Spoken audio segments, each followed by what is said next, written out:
Hello नमस्कार दोस्तों, स्वागत है आपके अपने YouTube channel DS Rajput education में। तो साथियों, मैं हूं आपका अपना दोस्त और होस्ट देशा सिंह राजपूत।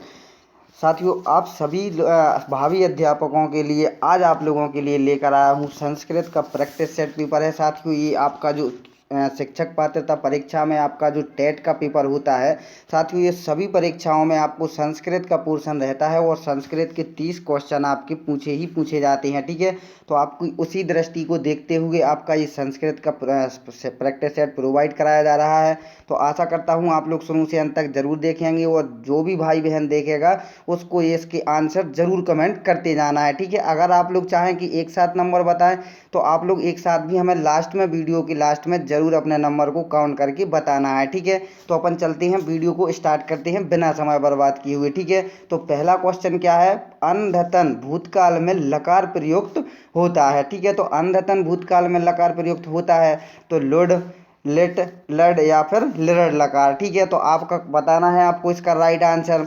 तो साथियों, इसका जो आपका राइट आंसर होगा यानी कि अंधतंते लड भूते अर्थ में आपका जो लकार होता है वो लड लकार होता है। ठीक है, तो कौन सा आपका राइट आंसर बनेगा? ये तीसरा वाला ऑप्शन। ठीक है, तो लड लकार आपका होता है। नेक्स्ट क्वेश्चन देखते हैं। संस्कृत व्याकरण में भूतकाल में लकार होते हैं, तो जो संस्कृत का व्याकरण होता है उसमें भूतकाल में लकार कितने होते हैं, ये आपसे क्वेश्चन पूछा जा रहा है। ठीक है, 2 होते हैं, 3, 4 या फिर 5। ठीक है, तो व्याकरण में भूतकाल में कितने लकार होते हैं आपको उसका राइट आंसर बताना है। ठीक है, अगर आपको आता है तब आप लोग जरूर बताएंगे। ठीक है, तो साथियों इसका जो राइट आंसर होगा, आपका राइट आंसर जो होगा वो हो जाएगा 3 लकार आपके होते हैं। संस्कृत व्याकरण में भूतकाल में जो लकार होते हैं वो कितने? 3 होते हैं। कौन कौन से होते हैं? सामान्य भूत, अंधतन भूत और परोक्ष भूत। ठीक है, ये आपके 3 लकार होते हैं। कौन कौन से, एक बार फिर से आप लोग अगर चाहें तो आप लोग इसको नोट भी कर लीजिएगा। पहला है आपका सामान्य भूत। ठीक है, पहला हो गया। दूसरा देखते हैं अनधतन भूत और जो तीसरा है वो आपका परोक्ष भूत लकार। ठीक है, ये आपके 3 लकार हो जाएंगे। ठीक है, नेक्स्ट देखते हैं योग के अंग होते हैं, तो योग के अंग कितने हैं? 5, 6, 7 या फिर आपके 8। ठीक है, तो कितने हो जाएंगे? तो साथियों इसका जो राइट आंसर होगा आपका वो हो जाएगा आपका चौथा ऑप्शन जो है वो आपका राइट आंसर हो जाएगा। कितने होते हैं? 8 अंग होते हैं। अब आपके ये अंग कौन कौन से होते हैं? पहला तो है यम, दूसरा है नियम, तीसरा है आसन, चौथा है प्राणायाम।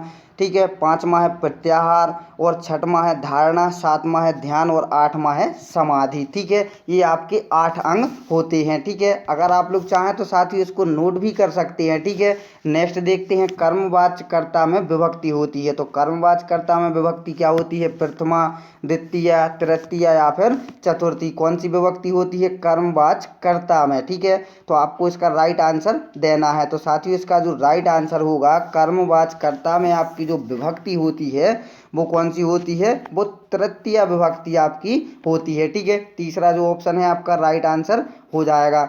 नेक्स्ट देखते हैं दा धातु लट लकार प्रथम पुरुष का बहुवचन का रूप आपको बताना है। ददंती, ददाती, ददती या फिर दंती। ठीक है, तो दा धातु लट लकार प्रथम पुरुष का बहुवचन का रूप आपको बताना है। ठीक है, तो क्या हो जाएगा दा धातु का? तो साथियों इसका जो राइट आंसर होगा वो ददती हो जाएगा। ठीक है, आपका तीसरा जो विकल्प है वो आपका राइट आंसर हो जाएगा। ठीक है, धनवान में प्रत्यय है तो धनवान में कौन सा प्रत्यय हो जाएगा? बतुप, मतुप, कितवतु या फिर सानच। ठीक है, तो आपको प्रत्यय बताना है धनवान में, तो धनवान में कौन सा प्रत्यय होगा? तो धनवान में जो आपका प्रत्यय होगा वो मतुप प्रत्यय हो जाएगा। ठीक है, उसका है, उस पर है, इस अर्थ में मतुप प्रत्यय होता है। ठीक है, नेक्स्ट क्वेश्चन देखते हैं। धनी शब्द में प्रत्यय है, अब आपको इसमें बताना है ऋणी, यानी, नी या फिर ई। ठीक है, तो कौन सा धनी में प्रत्यय हो जाएगा? तो साथियों धनी में आपका जो प्रत्यय होगा वो इनी प्रत्यय होगा, धनी। ठीक है, इनी आ रहा ना लास्ट में, जैसे आप लोग बोलेंगे धनी। ठीक है, तो इनी आपका लास्ट में आ रहा है, तो लास्ट में जो आपका प्रत्यय बनेगा वो क्या बनेगा, इनी प्रत्यय बनेगा। ठीक है, नेक्स्ट देखते हैं, अधिकरण कारक में विभक्ति होती है। तो अधिकरण कारक में कौन सी विभक्ति होती है, चतुर्थी, पंचमी, षष्ठी या फिर सप्तमी। ठीक है, तो इसका राइट आंसर आप लोग बताइएगा क्या हो जाएगा। तो साथियों इसका जो अधिकरण कारक में जो आपकी विभक्ति होती है वो सप्तमी विभक्ति होती है। ठीक है, अब वो कैसी होती है, सप्तम्यधिकरणे च, सूत्रानुसार अधिकरण कारक में सप्तमी विभक्ति होती है। ठीक है, तो आप लोग समझ गए होंगे इसका राइट आंसर। साथियों अगर आपको वीडियो अच्छी लगे तो आप लोग ज़रूर लाइक कर देना। अगर इसी प्रकार से आप लोग और भी वीडियो देखना चाहते हैं तो चैनल को ज़रूर सब्सक्राइब कर लेना। साथ में जो बेल आइकन आएगा उसको भी ज़रूर प्रेस कर लेना। उससे क्या होगा, प्रेस करने से साथियों जैसे ही कोई वीडियो अपलोड होगी उसका नोटिफिकेशन आपके लिए सबसे पहले मिल जाएगा और आप लोग नई नई वीडियो को देख पाओगे। साथियों आपको शिक्षक पात्रता परीक्षा से संबंधित जितने भी आपके एग्जाम्स होते हैं, जिस भी राज्य में होते हैं, वो सभी के प्रैक्टिस सेट पेपर आपको प्रोवाइड कराए जाते हैं। जो आपको मुख्य पॉइंट होते हैं वो आपको अलग से प्रोवाइड करा दिए जाते हैं, ट्रिक से भी करा दिए जाते हैं। ठीक है, तो इसलिए आप लोग ज़रूर देखिएगा। अगर आप लोग उसको और भी देखना चाहते हैं तो इसी वीडियो के डिस्क्रिप्शन बॉक्स में आपको वो लिंक दे दी जाएगी। ठीक है, वहाँ से भी आप लोग उसको देख सकते हैं। ठीक है, और अपने दोस्तों के साथ भी इसको ज़रूर शेयर करना। ठीक है, नेक्स्ट देखते हैं, अक्ष स्वंडा पद में समास है, तत्पुरुष, अव्ययीभाव, बहुव्रीहि या फिर द्वंद्व समास। कौन सा समास हो जाएगा आपका, अक्ष स्वंडा पद में समास क्या हो जाएगा। तो साथियों इसका जो राइट आंसर होगा वो तत्पुरुष आपका समास हो जाएगा। ठीक है, सप्तमी स्वंडे सूत्रानुसार जो तत्पुरुष समास इसमें होता है। ठीक है, नेक्स्ट देखते हैं 10 नंबर क्वेश्चन, आसीना हमें प्रकृति और प्रत्यय बताना है। तो आसीना हमें प्रकृति और प्रत्यय क्या होगा, आस प्लस इन प्रत्यय, आस प्लस सानच प्रत्यय, अस प्लस सानच या फिर अस प्लस इन प्रत्यय। ठीक है, तो क्या हो जाएगा आसीन में प्रत्यय आपका, तो इसका जो राइट आंसर होगा आसीन, आसीन। ठीक है, तो आस और सीन में सानच। ठीक है, तो आस प्लस सानच आपका आस हो जाएगा प्रकृति और प्रत्यय जो होगा वो सानच प्रत्यय, यानी कि दूसरा ऑप्शन आपका राइट आंसर हो जाएगा। ठीक है, नेक्स्ट देखते हैं, व्याकरण महाभाष्यम के रचनाकार हैं। तो व्याकरण महाभाष्यम की रचनाकार कौन है, पाणिनि, कात्यायन, पतंजलि या फिर गार्ग्य। ठीक है, ये क्वेश्चन भी साथियों आपके पूछे जाते हैं, एक ना एक क्वेश्चन आपको इससे पूछा जाता है। ठीक है, तो क्या हो जाएगा इसका राइट आंसर, व्याकरण महाभाष्यम के रचनाकार कौन हो जाएंगे आपके, तो साथियों उसका जो राइट आंसर होगा आपका वो हो जाएगा पतंजलि। ठीक है, तो ये आपका तीसरा जो विकल्प है आपका राइट आंसर हो जाएगा। ठीक है, नेक्स्ट देखते हैं, वेदों का क्रम है। तो वेदों का क्रम क्या हो जाएगा, सामवेद, यजुर्वेद, अथर्ववेद या फिर ऋग्वेद, या दूसरा है यजुर्वेद, सामवेद, ऋग्वेद या अथर्ववेद, और तीसरा है यजुर्वेद, सामवेद और अथर्ववेद, और चौथा है अथर्ववेद, यजुर्वेद, सामवेद और ऋग्वेद। ठीक है, तो क्या हो जाएगा आपका, वेदों का क्रम आपको बताना है। ठीक है, तो वेदों का क्रम क्या हो जाएगा, तो वेदों का जो क्रम होगा वो ऋग्वेद, यजुर्वेद, सामवेद और अथर्ववेद हो जाएगा। ठीक है, तो ये क्रम जो सही होगा वो आपका तीसरा ऑप्शन राइट हो जाएगा। ठीक है, नेक्स्ट क्वेश्चन देखते हैं।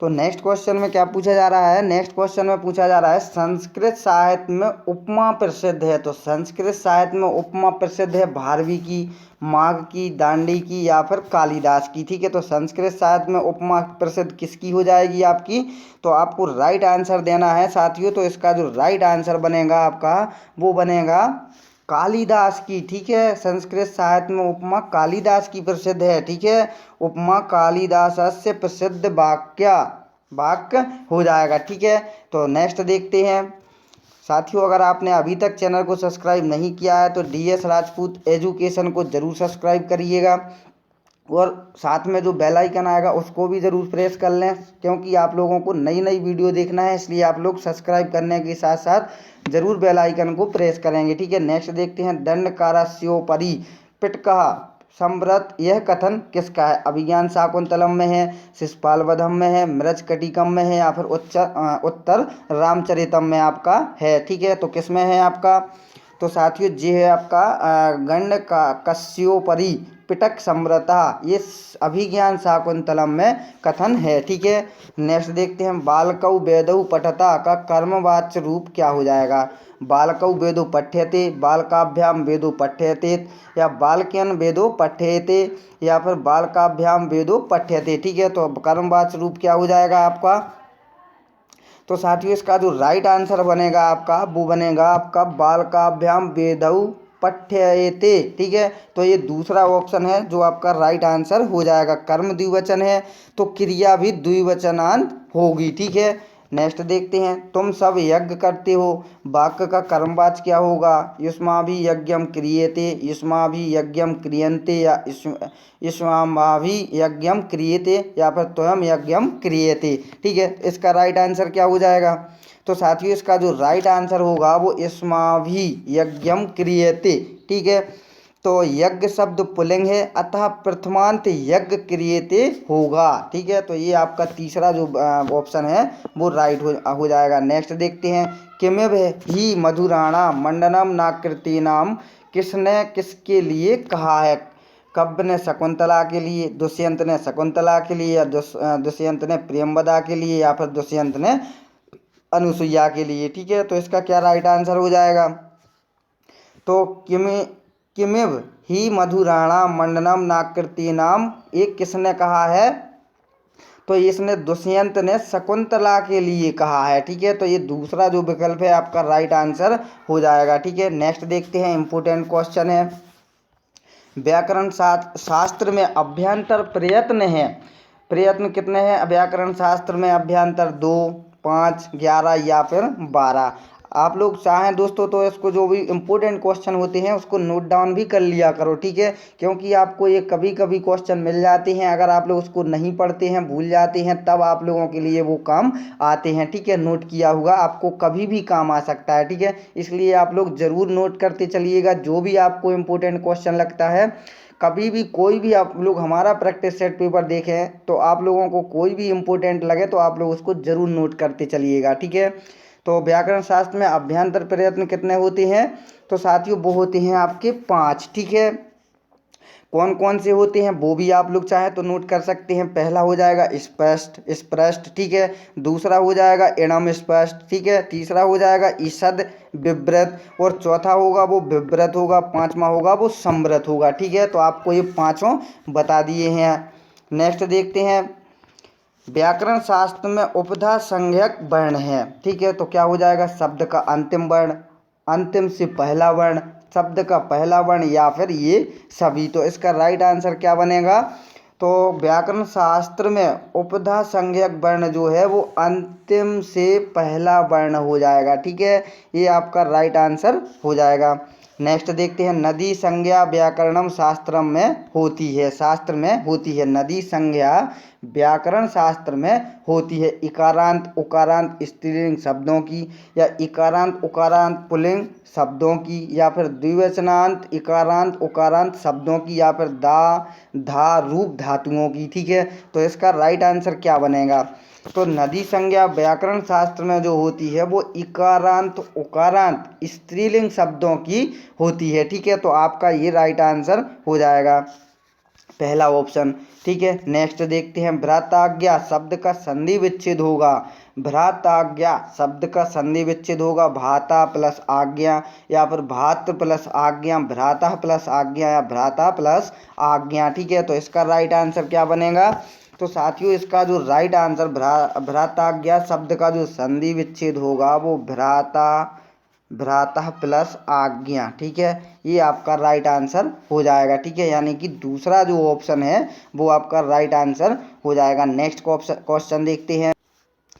तो यहाँ पर नेक्स्ट क्वेश्चन में तन्मय शब्द का संधि विग्रह होगा। तन्मय शब्द का संधि विग्रह बताना है। तम प्लस मैं, तन प्लस मैं, तत् प्लस में, या तस प्लस में। ठीक है, तो तन्मय शब्द का संधि विग्रह करना है आपको, क्या होगा। ठीक है, तो आप लोग इसका राइट आंसर बताइए। तो इसका जो राइट आंसर हो जाएगा वो तत् प्लस में, यानी कि तन में। ये आपका तीसरा जो विकल्प है वो आपका राइट आंसर हो जाएगा। ठीक है, भवती शब्द सिद्ध नहीं होता है। भू प्लस लट यानी प्रथम एक वचन में, भू प्लस सत सप्तमी एक वचन में, भवत प्लस डी भवत प्लस चतुर्थी या चतुर्थी एक वचन में। तो भवती शब्द जो सिद्ध नहीं होता है वो किस में नहीं होता है, आप लोग इसका आंसर बताइएगा। तो जी हाँ साथियों, वो आपका नहीं होता है, जो भवती शब्द है वो सिद्ध नहीं होगा, भवत प्लस चतुर्थी यानी कि चतुर्थी एक वचन में सिद्ध नहीं होता है। ठीक है, तो चौथा विकल्प आपका राइट आंसर हो जाएगा। नेक्स्ट देखते हैं, चार स्त्रीलिंग में बनेगा चत्वारा, चतरस, चत्वारी या फिर चतुर्थ। ठीक है, क्या बनेगा चार स्त्रीलिंग में, तो आपको बताना है। ये भी आपके क्वेश्चन पूछ लिए जाते हैं, गिनती के शब्द भी आपको संस्कृत में होते हैं। ठीक है, ये क्वेश्चन भी बन जाते हैं आपसे। तो चार क्या बनेगा आपका स्त्रीलिंग में, तो वो बनेगा आपका चत्रसा। ठीक है, यानी कि दूसरा विकल्प आपका राइट आंसर हो जाएगा। ठीक है, नेक्स्ट क्वेश्चन देखते हैं, यह धातु चरादुगण की नहीं है, कथ, चोर, चित्त या किरी। ठीक है, तो क्या हो जाएगा इसका राइट आंसर, तो साथियों इसका जो राइट आंसर हो जाएगा वो किरी हो जाएगा। ठीक है, यानी कि चौथा विकल्प आपका राइट आंसर हो जाएगा। नेक्स्ट देखते हैं, बालक पढ़ने के लिए जाता है वाक्य का अशुद्ध रूप है, तो इसमें तीन रूप जो हैं वो आपके शुद्ध हैं, एक आपका गलत है। बालकः पठनाय गच्छति, बालकः पठितुम गच्छति, बालकः पठनम गच्छति या फिर बालकः पठनार्थम गच्छति। ठीक है, तो क्या है जो आपका एक जो रूप है वो शुद्ध नहीं है, वो आपको छांट करके बताना है। तो साथियों आपका जो पहले तो आप लोग सही देख लीजिएगा। ठीक है, बालकः पठनाय गच्छति आपका ये राइट बन जाएगा, बालकः पठितुम गच्छति या फिर बालकाः पठनार्थम गच्छति ये आपका राइट बनेगा। जो अशुद्ध रूप है वो बनेगा आपका बालकाः पठन गच्छति। ठीक है, ये आपका गलत आंसर हो जाएगा, यानी कि अशुद्ध है। ठीक है, तो ये आपका राइट आंसर बनेगा। नेक्स्ट क्वेश्चन देखते हैं, तो नेक्स्ट क्वेश्चन में क्या पूछा जा रहा है, शिक्षण में नैदानिक परीक्षण की आवश्यकता होती है। तो शिक्षण में नैदानिक परीक्षण की आवश्यकता होती है छात्र की पारिवारिक आय की जांच करने के लिए, छात्र की विषयगत कमजोरियों को जानने के लिए, या फिर स्वास्थ्य परीक्षण के लिए, या फिर छात्रों में प्रतिस्पर्धा की भावना का विकास करने के लिए। तो क्या बनेगा, शिक्षण में नैदानिक परीक्षण की आवश्यकता कब होती है, तो जो शिक्षण में नैदानिक परीक्षण की साथियों आवश्यकता जो होती है वो छात्र की विषयगत कमजोरियों को जानने की आवश्यकता होती है, तभी आप लोग उसका शिक्षण में नैदानिक परीक्षण कर सकते हैं। ठीक है, या उसका परीक्षण कर सकते हैं शिक्षण में। ठीक है, नेक्स्ट देखते हैं, छंदोबद्धता होती है, छंदोबद्धता किस में होती है, गद्य पाठों में, नाटक पाठों में, कहानी पाठों में या फिर पद्य पाठों में। ठीक है, तो छंदोबद्धता किस में होती है, आपने ये पढ़ा होगा। तो साथियों आपको पता होगा ये आपकी जो होती है वो पद्य पाठों में छंदोबद्धता होती है। ठीक है, तो ये आपका चौथा जो विकल्प है वो आपका राइट आंसर हो जाएगा। नेक्स्ट देखते हैं, ध्वनि सिद्धांत के प्रतिष्ठापक आचार्य हैं। तो ध्वनि सिद्धांत के प्रतिष्ठापक आचार्य कौन सी हैं, विश्वनाथ, भरतमुनि, आनंदवर्धन या कुंतक। ठीक है, इसका क्या राइट आंसर होगा, आप लोगों को अगर आता है तो आप लोग जरूर बताइएगा। तो ध्वनि सिद्धांत के प्रतिष्ठापक आचार्य जो हैं वो आनंदवर्धन है। ठीक है, ये तीसरा जो ऑप्शन है आपका राइट आंसर हो जाएगा। तो आज का लास्ट क्वेश्चन देखते हैं, समुचित भाषा कौशल का क्रम है। तो समुचित भाषा का कौशल का क्रम जो है वो कौन सा हो जाएगा, श्रवण पठन भाषण लेखन, या भाषण श्रवण पठन फिर लेखन, श्रवण भाषण लेखन या पठन, श्रवण भाषण पठन और लेखन। तो आपका समुचित भाषा का कौशल क्रम बताना है, जो क्रम है वो आपको बताना है। ठीक है, तो पहला तो आप लोग उसको देखेंगे किसी भी चीज़ को जो भाषा कौशल होगा। ठीक है, इसके बाद भाषण होगा, फिर पठन होगा, फिर आपका लेखन होगा। ठीक है, तो ये आपका जो चौथा ऑप्शन है वो आपका राइट आंसर हो जाएगा। तो साथियों कैसा लगा आज का आपका प्रैक्टिस सेट पेपर, जो कि आपका संस्कृत का प्रैक्टिस सेट पेपर था। ठीक है, इसमें आपके 30 क्वेश्चन आंसर थे और आपने अटेम्प्ट 30 के 30 क्वेश्चन किए होंगे। अब आपके कितने नंबर सही हैं, कितने नंबर आपने काउंट किए हैं अपने सही सही, आपको वो हमें कमेंट बॉक्स में बताना है। अगर आपको वीडियो अच्छी लगी हो तो आप लोग ज़रूर वीडियो को लाइक कर दें। अगर आप लोग इसी प्रकार से और भी वीडियो देखना चाहते हैं तो आप लोग ज़रूर चैनल को सब्सक्राइब करिएगा, ठीक है। साथ में जो बेल आइकन आएगा उसको भी ज़रूर प्रेस कर लें, और अगर वीडियो अच्छी लगी हो तो अपने दोस्तों के साथ भी इसको ज़रूर शेयर करिएगा। तो साथियों, खुश रहिएगा, पढ़ते रहिएगा और देखते रहिएगा, मेहनत करते रहिएगा। साथियों, 120 का टारगेट आपको लेकर के चलना है, ठीक है। इसलिए आप लोगों से बार बार कहता हूं कि आप लोग मेहनत करते रहिएगा, प्रयास आपको करना है दोस्तों। पढ़ना आपको है, पढ़ाना हमारे लिए है, इसलिए मैं आप लोगों के लिए अच्छे से अच्छे प्रैक्टिस सेट पेपर प्रोवाइड कराता रहता हूं। आप लोगों को केवल प्रैक्टिस सेट पेपर करते करते आपको 120 से अधिक नंबर कैसे लाओगे ये आप लोग स्वयं देख पाओगे, ठीक है। तो इसी आशा के साथ कि आप लोग पढ़ेंगे, चैनल को सब्सक्राइब करेंगे, अगर वीडियो अच्छी लगी है तो लाइक करेंगे। तो इसी आशा के साथ मिलते हैं नेक्स्ट वीडियो में। जब तक के लिए जय हिंद, जय भारत, वंदे मातरम दोस्तों।